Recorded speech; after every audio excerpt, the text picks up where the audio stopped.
Good afternoon. Welcome to another edition of the 411 Talk Zone radio show, Red Pill Edition. My name is Leon Jones. And in this segment, I'm going to get right back on to the psychological issues by talking about the Peter Pan syndrome. On my last Blog Talk radio show, I talked about delusions, and I said I was going to do the IPD, which is the immature personality disorder. Now, the immature personality disorder is the Peter Pan syndrome. So, the title of this afternoon's video is going to be Understanding the Peter Pan syndrome. Understanding the Peter Pan syndrome. Now, when I talk about the Peter Pan syndrome, I'm simply talking about an adult. Now, if you know who Peter Pan was a male.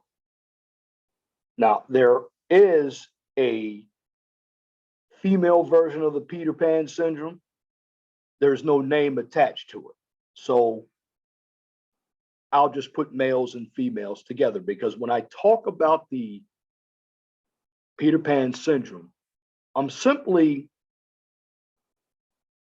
conversing about males and females who are still children in adult bodies.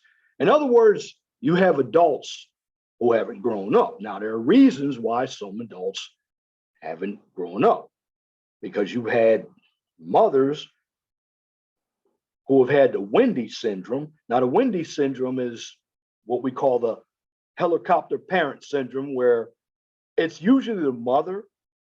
She's overprotective of her children. Now, you have some dads who have that as well.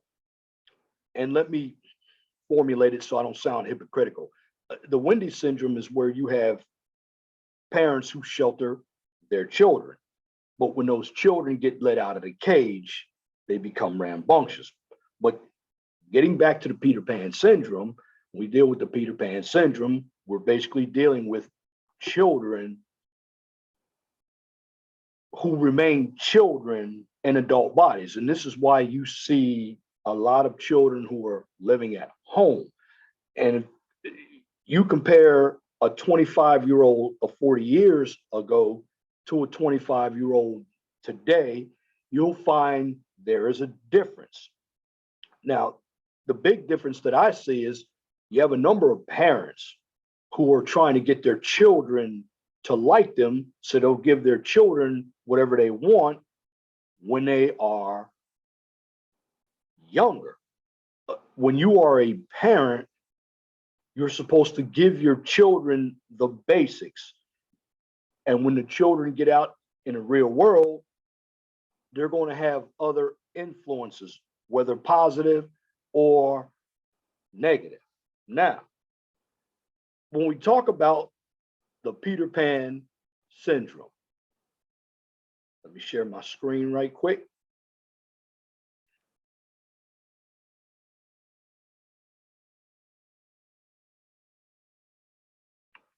We're basically talking about, again, someone who hasn't grown up. Now, this article from healthline.com is when people just can't grow up. Now, I'm going to read this to you, and then I'm going to talk about it. You see, when it comes to children, all children except one grow up. And J.M. Barrie wrote in his 1911 novel, Peter and Wendy. And he was basically speaking of the original boy who wouldn't grow up. Now, when there's no actual magic preventing children from physically growing up, some adults basically continue to cling to the carefree days of youth and find emotional and financial responsibilities challenging well into adulthood. Now, again, when we talk about the Peter Pan syndrome, that's basically the current name for the behavior. And that first appears in Dr. Dan Kiley's 1983 book, The Peter Pan Syndrome. It talks about men who have never grown up, but you have a number of women these days who haven't grown up either. And what you see with a number of women, this is where you get the shaming tactics. This is where you get the delusions of grandeur, of trying to have everything, like the career, the family, and the husband, the whole 9 yards. And basically dealing with the Peter Pan syndrome as well, you're going to have some instances where there's going to be the princess syndrome in women. And when it comes to men and women, this is where you'll see selfishness, or these children well into adulthood have egos and they will remain narcissistic. You can't tell them anything. Now, while Kiley focused on the behavior basically in men, and I just told you Peter Pan syndrome can affect people of any gender or culture. Now, keep in mind, this isn't recognized yet as a mental health condition, but I believe it should be. Why? Because still many experts agree this pattern of behavior can affect or can have an impact on someone's relationships and quality of life. Now, what does Peter Pan syndrome actually look like? Well, you ever said this, I can't adult today? Well, people with Peter Pan syndrome tend to live by this philosophy every day. Now, since Peter Pan syndrome isn't a clinical diagnosis, experts haven't determined any official symptoms. However, just because there are no symptoms doesn't mean that it doesn't exist, because the consensus is basically how it plays out in relationships, at work, and in personal attitudes toward responsibility and accountability. And when we deal with relationship signs in relationships, I basically believe that this shows up and most clearly in divergent levels of ambition, expectations, and life's goals, and the ability to make commitments. Now, this was explained by Patrick Cheatham, who was a psychologist in Portland, Oregon. Now, if your partner has Peter Pan syndrome, you might get the impression that they have a hard time making it in the world alone. Again, this is where I can see it with a number of women. This is why they have pets. This is why they live with other women. This is why they have grown kids living with them at home. And here's why I see it in men. I call it the mama syndrome. It's where these men are still living in the basement. These men are at home with women living as homosexuals without any ambition. And what are they doing? They're playing video games. They're dusty, as we say in the Black Manosphere. And when it comes to chores, here's the big one. How many of you have come home as adults and you have your children living at home and you go in the kitchen and their dishes piled up in the sink? Or they might avoid doing laundry until they have nothing clean to wear. And I've actually seen people that let their laundry pile up, and guess what? They don't wash their laundry. What do? They go and buy new laundry. And what happens? They get more laundry. With Peter Pan syndrome, you get a personality where you become very lazy. So when it comes to doing chores, you might not become a regular participant of doing chores. But now, if you have nothing to do, you could find yourself helping out with chores just to make your domain or your residence a little more livable. Now, when it comes to the relationship signs of Peter Pan syndrome, you might be allowed to make big decisions and plan activities. You might, but when it comes to planning things, it comes down to responsibility and accountability. Again, with Peter Pan syndrome, there's going to be a lot of neglect, like household chores. And if you're a mother or father, there are going to be child care responsibilities that you have to tend to. And another thing about Peter Pan syndrome, and I see it with some Generation X, but mostly in millennials and zennials, they prefer to live for today. They have no long plans. You don't hear them talking about IRAs. You don't hear them talking about stock portfolios. They're talking about having fun. And there's also signs of emotional unavailability, such as not wanting to label or define relationships. And when people get stressed having Peter Pan syndrome, what do they do with money? They don't manage it right. So they spend it unwisely and have trouble controlling personal finances in a realistic manner. And when I mean personal finances, it's not just saving money, but it's not paying your bills on time. You also consistently avoid addressing relationship issues in productive ways. Again, the reason why Peter Pan syndrome isn't in the DSM-5 yet is because it's not a mental disorder. It has a lot to do with personality. And again, Peter Pan syndrome is what I call an immature personality disorder, because being an adult, you have responsibilities. And at work, people tend to struggle with job and career goals, according to Cheatham. Now, they may have a pattern of job loss due to a lack of effort. They skip work and they're constantly tardy. Also, they make no real effort to even find a job if they don't have a job. And if you look at what's going on now, the government has encouraged this by giving a number of our citizens in society money to stay home while there are plenty of jobs available. And this is the laziness effect. You have individuals who leave jobs frequently when they feel bored, challenged, or stressed. They only take part-time work and have no interest in pursuing any promotional opportunities. And without any type of skills, they basically move from field to field without spending any time developing any skills in a specific area. Let me give you an example.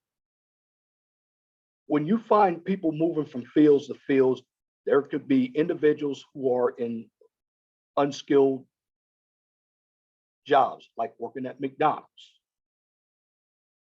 or working in landscape. They like doing those jobs because they pay constant money. However, there really isn't any way you can become promotable in those jobs. You can do 2 or 3 or 4 of those jobs. Now, in some cases, this issue can show up in the form of unrealistic goals, such as dreams of becoming a pro athlete or landing a record deal. In other words, you're not looking at the real world. And this is when you overpraise yourself. And there are certain possibilities for people, and there's nothing wrong with pursuing them in healthy ways. But if these ambitions present or prevent, let me say this.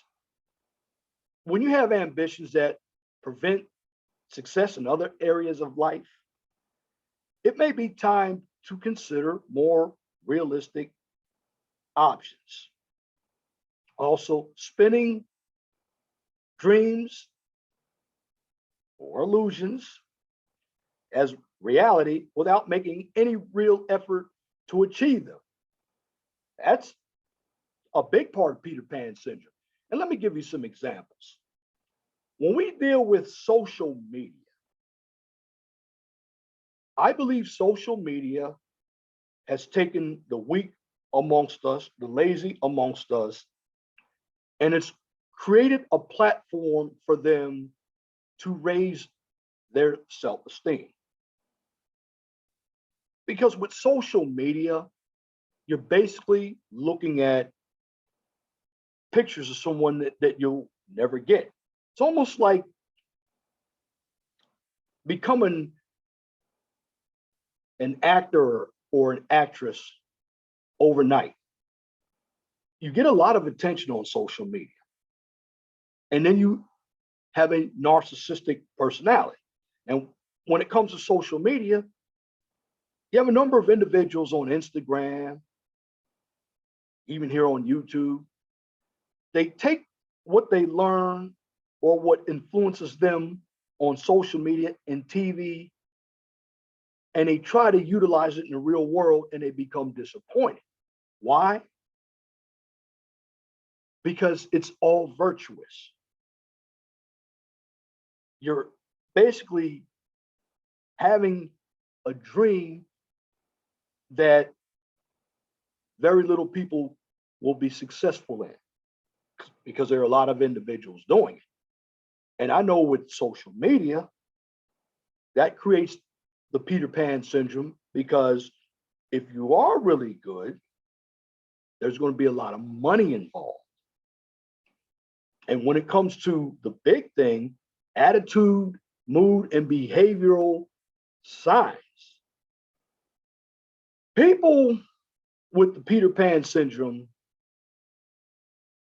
seem to be helpless or victims. So you might have a general impression that they can't get it together.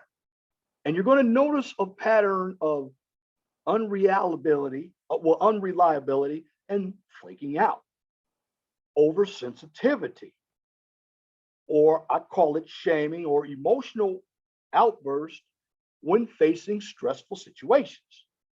And there's always a tendency to blame others when things don't go your way. There's also little or no interest in personal growth. And there are a lot of expectations when you have Peter Pan syndrome of being taken care of. There's always a fear of negative evaluation. Something else that can occur, a number of individuals don't see it, substance abuse. And Peter Pan syndrome can contribute to a pattern of substance abuse because it's coming from a goal of escaping things that are difficult, not being able to deal with issues. They're always running away. And what does substance abuse do? It puts you in a different world. And there's also a desire to keep options open instead of making concrete plans. Now, these signs can also relate to other issues, but someone who shows several of what I just mentioned, they have Peter Pan syndrome. Now, one thing that I can tell you, and this is very big, and I see it with some interviews on YouTube and on television. In fact, it's part of the dark triad is narcissism. And narcissism, ego, they come up in a lot of discussions when there is conversation about Peter Pan syndrome. But there are also different concepts. Now, there is truth that people living with this syndrome also show some narcissistic tendencies. But many people have narcissistic traits without meeting the full criteria of NPD, narcissistic personality disorder. Now, what's more, not everyone with traits of PPS, Peter Pan syndrome, or having the traits of narcissism. Again, what's more, not everyone who is believed to have Peter Pan syndrome has traits of narcissism. But if you think about it, you have to link the two together. Now, that said, narcissism and Peter Pan syndrome do share some similarities, because I understand people with narcissism, they fail to accept responsibilities as well. They blame others for failures. They prioritize personal desires over others' needs, and they fear criticism or conflict. And you could also put that into the category of delusion. Now, with narcissism, however, the evaluation of others and a lack of empathy tend to accompany these behaviors. You see, when it comes to narcissism, many experts consider narcissistic defenses as an extreme method of compensation for low self-esteem. Again, let me say this again so you will know exactly what I'm saying. A number of individuals who are narcissistic, that tends to be a defense for having a low self-esteem and low self-worth. You see, people who make an effort to explore narcissistic traits in therapy may discover feelings of inadequacy and emptiness. Now, people with Peter Pan syndrome may arrive at those same conclusions or feelings through a different road. But according to the psychologist Cheatham, he goes on to explain that with few personality accomplishments to show others, they may face disrespect and dismissal. And of course, eventually, these experiences can play into feelings of low self-worth and failure. With some people, they try to manage by doubling down on things like sensation seeking and avoiding challenges. Now, while the narcissistic dilemma reflects some of the downsides of Peter Pan syndrome, Cheatham says, I will tell you this. From my point of view, Peter Pan syndrome and narcissism are directly related. Now, one must ask, is Peter Pan syndrome more common to males? That I don't know, but I can tell you it's more associated with males. And just like I mentioned before, because there's no name to basically describe females who have some of these same syndromes. Now, it's worth noting, however, that most of Kiley's research was done in the 70s and 80s when gender roles were a bit more tilted against the male. Well, they're actually more tilted by making the male the subject. So in other words, it was always more of a he game in the 70s and 80s. Now, again, some information from the University of Granada had a 2010 study looking at 29 young Navajo women. Both suggest it's mostly, but not always, males who experience Peter Pan syndrome. Now, to date, there's a lack of research that explains how these behaviors show up across gender lines. But there are small studies that still exist. Now, there's a Wendy's syndrome as well. Now, while Kiley focused his research on males, he did identify a counterpart in females known as Wendy's syndrome in reference to Peter Pan's female companion. Much like in the story, females in this role often enable the Peter Pan in their lives, and they don't even realize it. They might do this by making decisions for them, tidying up their masses, and offering one-sided emotional support. Well, again, when I started off with this article, I didn't see anything that was the counterpart of the Peter Pan syndrome. Kiley, I believe, is another psychologist, and you can't believe every psychologist because some of them are batshit crazy as well.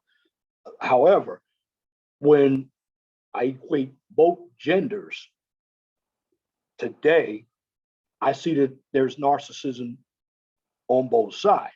Again, when it comes to why the Peter Pan syndrome happens, there's no single cause for behaviors associated with the Peter Pan syndrome. So it's likely that Peter Pan syndrome is complex of these factors. I always say, go back to the past, look at your childhood.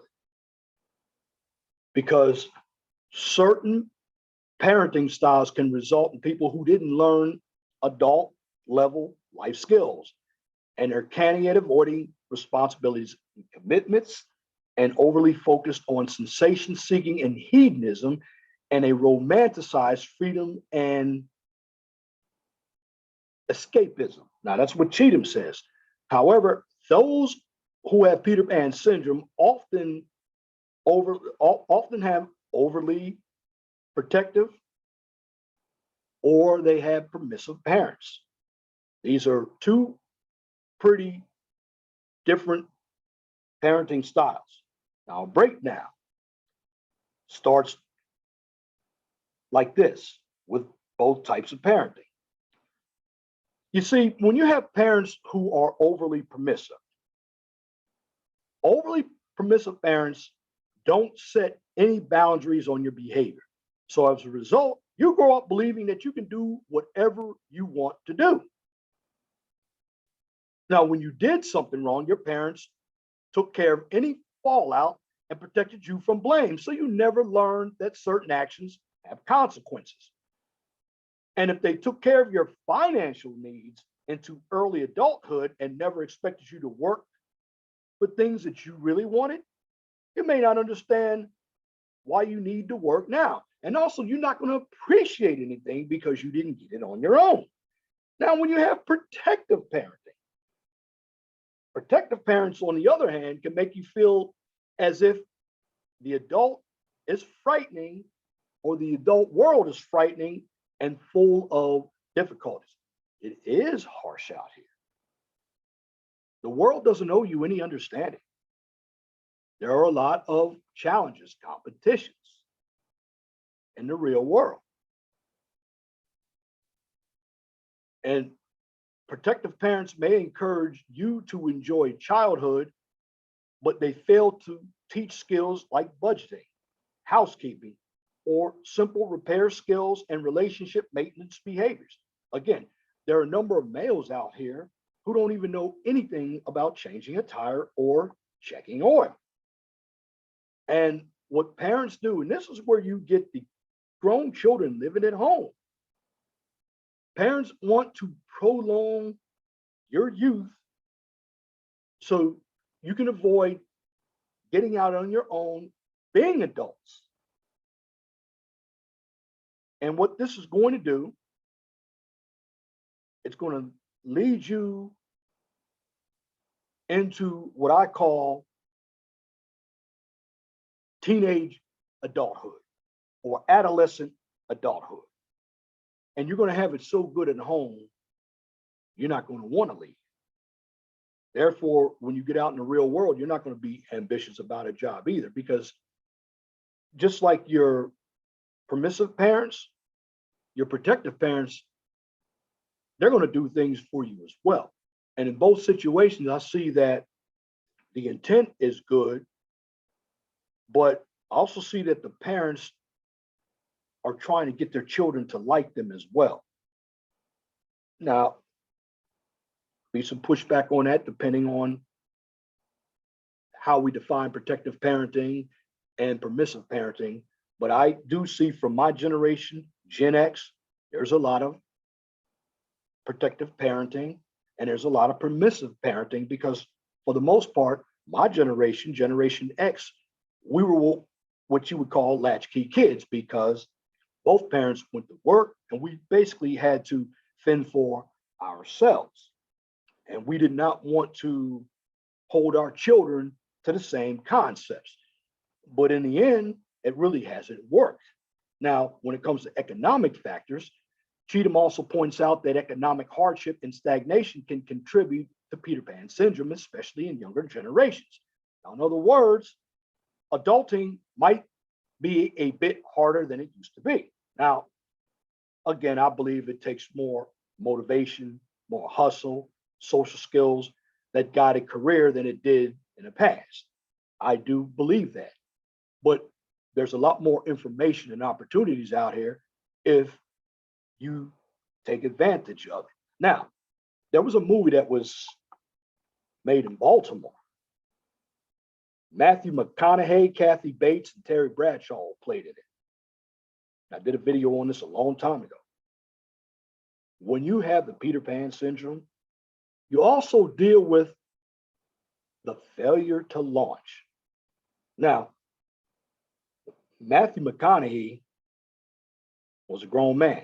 His parents had to pay a attractive white woman to get him out of the house, but he didn't want to leave. Parents were doing everything for him.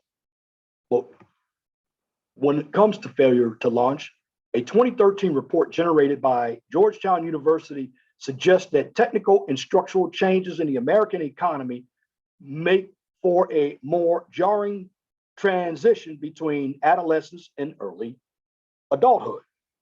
Also, lower wages and fewer opportunities to get ahead in the workforce can also stall already low motivation to pursue a career you feel less than enthusiastic about. Now, again, when it comes to politics, when you start bringing in illegals, they drive wages down. Why?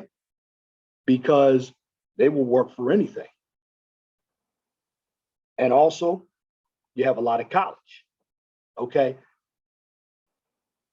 College tuition rates have gone through the roof, and the number of individuals who go to college don't major in anything that's of any significance. They major in easy subjects, and subjects like sociology, English,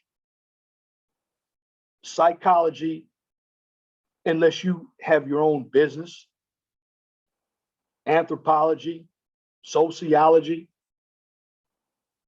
they tend to be degrees that aren't really needed in the market. Now, you can take those degrees and become a lawyer, but not everybody gets into law school because when you look at it, there are a lot of lawyers out there.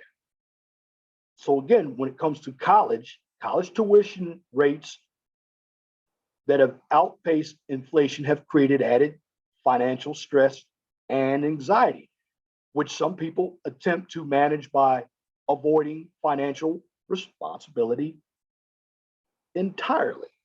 Now, is that bad? Is that really bad? Well, I'm going to say this, and I'm also have the link to this article posted in my comment section. But in the real world, if you want to make it in the real world, maintaining a playful outlook can help reduce stress and improve long-term emotional health. So having a childlike, curious personality can definitely have its upsides. I disagree with that. Now, it's nothing wrong with laughing, but when you get out in the real world, you have to take it seriously because there are a lot of challenges. And if you don't know how to navigate yourself through the real world, you're going to have problems. And navigating yourself through the real world means you need to get into a skill that is very marketable. You need to understand money management. You need to understand that when you are an adult, you have to follow the laws. Your parents aren't going to be behind you. That's just like an American who goes to another country. If you don't understand how that other country works and you think you can behave like you can here in America, you have another thing coming. And someone with Peter Pan syndrome might, for example, live more spontaneously and encourage you to enjoy the small things in life, or they might have a loving, sweet personality. You could probably have a lot of fun together. But when it comes to getting out in the real world, you got to know how to manage your life. And that comes from being taught. And when it comes to Peter Pan syndrome, goes beyond everyday playfulness. However, involves the skirting of responsibilities. Now, when this mindset begins to creep into other aspects of life, problems can and will develop. Now, if you're in a relationship and you have a partner who has Peter Pan, all this may sound a little too much like a particular partner. While it's possible to encourage and support positive change in a partner, it's generally not possible to change someone who isn't ready or willing to do the work. Now, trying to change a partner's level of commitment or ambition will only frustrate you both. Now, again, Cheatham explains, because he cautions against radically lowering or modifying your expectations to commit, to continue being around. And when I say relationship, I'm just not talking about husband, wife, domestic problem. I'm talking about friends, period. Because if you are a person and you have goals, that other person doesn't have goals, my humble opinion, you should leave well enough alone. You can communicate your own ambitions, expectations, and life goals, but you should interact with somebody who's going to share them. What I see in a lot of people who have Peter Pan syndrome, they're immature. They'll never grow up. This is where you get all the shaming tactics, the need to be right, the insulting the other person for telling you how they feel or what their belief is. But in the long run, if you made your partner or your friends aware of what you want from a relationship and life together, and again, they don't share the same goals, it's time to decide whether to accept the relationship as it stands or, again, seek out somebody whose goals and believers and behaviors align to what you want. Again, just like I said before, you're not sharing the same goals. Find somebody that does. But now, if you are sharing the same goals, work with one another. Because I don't encourage people just to break camp, because there are a lot of people who are breaking camp based on their feelings as well. Now, when it comes to Peter Pan syndrome, again, even in some relationships, or even if you're about to begin a relationship, you have to be careful of the oversensitive people. What I mean by oversensitive people, they may use that oversensitivity to stop you from telling them the truth about themselves, because they also believe that their opinion only counts as well. And again, narcissism is part of what goes on in your relationship as well. You have a number of individuals that make it all about them. And if you don't believe me, you look at KS's videos, some of these other videos out here. And this is why a number of men out here go red pill or MGTOW when it comes to women, because feminism, which is an ideology politically, well, that really hasn't made women independent, from my humble opinion. And I'm just saying, from my humble opinion, that's actually given women choices, and their choices have made them more selfish. Why? Because in the long run, they'll tell you they don't need a man or they don't want a man, but they will gladly accept your money. And with feminism out here, it's created narcissism as well. It's allowed women to over appraise themselves. In other words, they appear to be something that they aren't. And when you call them out on this behavior, this is when you hear the shaming tactics, the insults, the guilt, the need to be right. Now, when it comes to adulthood, that brings plenty of complicated things to worry about.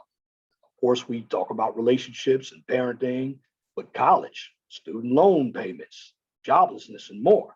In short, it's not easy to be a productive tax-paying member of society, but it's pretty normal to wish you could return to your teenage years. That's because things get tough.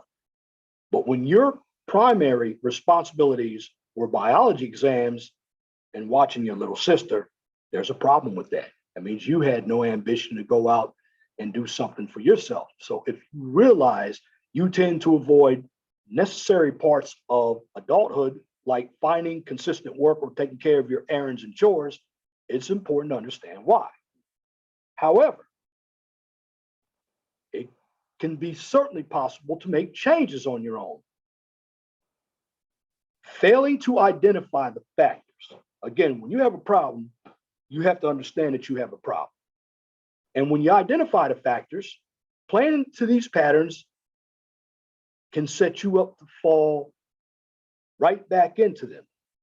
And what I'm saying is this: you have a problem and you deny that you have a problem. What's really going to happen? Because you can't identify the factors, you're going to fall right back into the situation that failed you in the first place. So a key component to help getting you through Peter Pan syndrome is therapy. Now, why do I say that? Because therapy is a key to successful exploration. Therapists tend to give you non-judgmental support. Again, when you have therapy, therapists, most of all, are non-judgmental. So they can help you examine the patterns of your life and notice how your behavior can affect your relationships and your chances of success. Now, in therapy, you can also explore other concerns leading you to rely on your partner for emotional and financial support. And that includes money worries, anxiety, and fears of loneliness. The bottom line, my conclusion: Peter Pan syndrome is a set of behaviors. It is not an official diagnosis. While it's typically associated in males, it can apply to anyone. So if you believe that your partner exhibits these behaviors or a friend, all you can do is clarify your needs and goals. From that point, it's your choice to take them as they are, and it's your choice to find someone who is like-minded like you.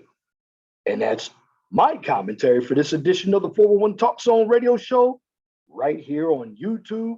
If you like what I just presented, please comment, share, and subscribe. And if you're looking for some education, particularly some STEM education, you check out the 411 Talk Zone, you check out the Mind of STEM channel.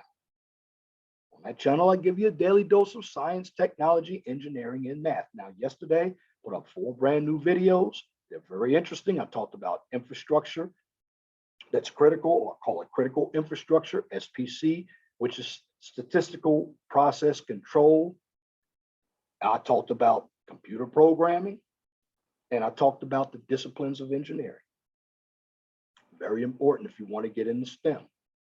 Now, Also have a blog talk radio show. I didn't do blog talk radio today.